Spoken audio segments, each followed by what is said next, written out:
I was going to say about 𝗏𝗧𝗋 and his production. The one thing that I think that he does well is that he's evolved with the modern day producer in the sense that when you think about sampling records and digging for records and how it used to be, you know, you used to have to go dig, find the record, clear the sample, do all that nonsense. What 𝗏𝗧𝗋's kind of done is, I think the reason why he can funnel through so much work and make so many beats is because he does use sample packs. Mm-hmm. And so if you know how to work the sample pack space, and a lot of that stuff is royalty free, and you can get right through it. A lot of that stuff is drag and drop. Yeah, sure. You know, like, and so like, even though he's capitalizing, even though I will give him the credit of he is a good producer and he has a great ear, right? Yes, he does.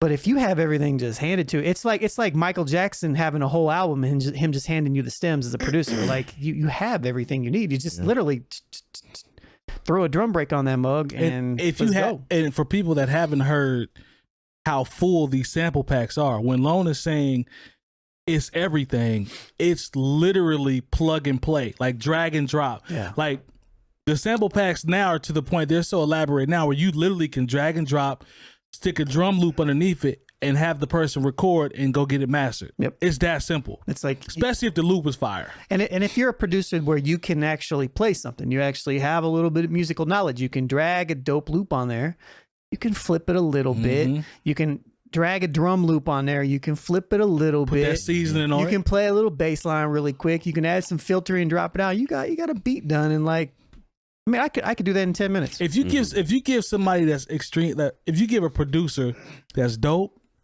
a sample pack, somebody that can really get down, it's almost like it's like an alley-oop. It's cheating almost. I ain't know. Is cheating the wrong word? I mean, I get code, maybe. It's a cheat code. It's a cheat code, but I think it's just become a lot more acceptable. You gotta do the work, but yeah. I mean, because even with all this being said, like you still have to be able to know what drums sound good with what samples. You still have to be able to know how to create counter melodies and add bass lines and drops and have to have all this knowledge and stuff. But which is a skill. But it is different than having to sit down with a blank canvas and create all that from scratch, or taking a song and finding what elements of a song you want to do. It's like sample packs are like taking somebody's the best part of the best thing. They've already done that and looping it perfectly, so you just drop it in. It fits with any tempo. It's like they cut out the sample drum packs. Breaks, they cut out 3 or 4 steps, because if you dig, you got to listen to the whole record to find that part. Then cut it up.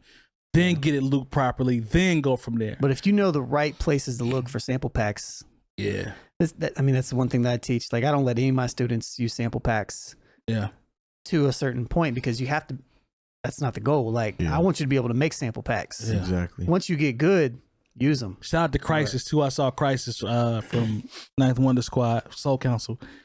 He was doing a demo for Machine, and they asked me, said, why do you keep everything so simple in terms of your production? He said, I feel like with Machine, I have everything I need, got my turntable, maybe a keyboard for additional stuff like Lone was talking about. He said, if I get 3 or 4 different things going, I feel like I'm cheating. Yeah. Is what he said. Everybody didn't have integrity like that. So I don't even know if I would call it necessarily integrity. Is integrity the wrong word? It's just, because you have to evolve. It's music evolves. It's borderline. It's borderline. Production evolves. Music evolves. There's a lot of things now that happen in music that I'm not going to say I'm thrilled about, but it's evolution. Like, you have to evolve. Producers pretty much have given other producers this handicap, because they're producing these sample packs and selling them, and then other producers are picking up on it and it's like, what happens? A little tweak on it. What happens when the sample pack isn't there? Then who are you then? Yeah, but the thing is they'll always be there at this point. It's like technology. You know what I mean? Like, it's just like Serato with DJing. You know, like at this point in time, you'd be a fool to be carrying crates into the club. Oh, come on, man. You know what I mean? And then they're getting that way with unless it's for a specific event. You know? Yeah, exactly. Unless it's like now, there's some people that probably never didn't use the sync button, to be honest with you. Yeah. But has it affected their career? No, it hasn't, because the only people that are checking them on it are other DJs and music snobs. The same thing with the production stuff. I mean, the same thing with sample packs. Yeah. The only people that really know are the people that know about them. Jay Moore, does anybody care about how the DJ's doing with the sync button or anything, or do they just care about the vibe? They just care about the vibe. I wish it wasn't like that, because even in the the club that I run, we have what I consider to be the bare bones. We have a controller in there, and because we understand there are people that don't know how to use the new Rain turntables and all that. Yeah. And they're steadily changing all the time. And there's always, so we said, okay, this is something we have a bare minimum, but then there are people that don't know how to play on that. It's a good controller though. It's a good controller, because at the end of the day, we're not doing a DJ competition. Yeah. We want the DJs who come into that club to be able to keep a vibe going. So we have no problem with that. But then there are DJs that come in and see that equipment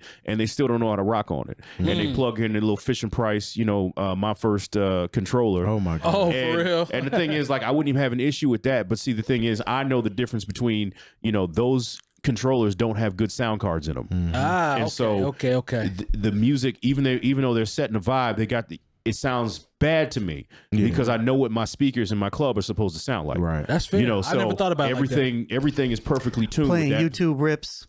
I mean, that too. You can play a YouTube rip if you got some good equipment. But like I Still said, comes off at 128 kbps. it does, but there's a reason But why. you can adjust it if you know. What it's you're not. doing. It's not just Can't make it because better. of the way the platters are set up. It's They don't because care. I know what the sound card is inside that particular controller. I know it's going to sound like in the club. At the end of the day, though, like Jay Moore said, like Terry said, I'm the first man. I'll tell you. I didn't. If it's a song I cannot find, Yeah. and I found it on YouTube, Oh, no, for sure. I'm ripping that joint. Oh, Yeah. no, I get it. No, I fully get it. But in general, But you gotta have good equipment. but even still, you can't shine it. You can't shine But it. mine I know is. you But can't mine. say it. I care because I can hear the difference. Yeah. Yeah. In a controller that has a bad sound card and the controller that we have there set up for everybody to play on. Yeah, no, that's But a you good know what? controller. The people who come down there, they just want their shots. They want to groove a little bit. They don't care. And a lot of times it just depends. If the song is a song that they weren't expecting, it's their song. Nobody cares. about Nobody that stuff. cares. Nobody cares. Let's all run right, a- Ben, let's. It's just like when Serato first hit, and there was the whole the purist thing. You know what? The people who come here to party don't care at all. Nope.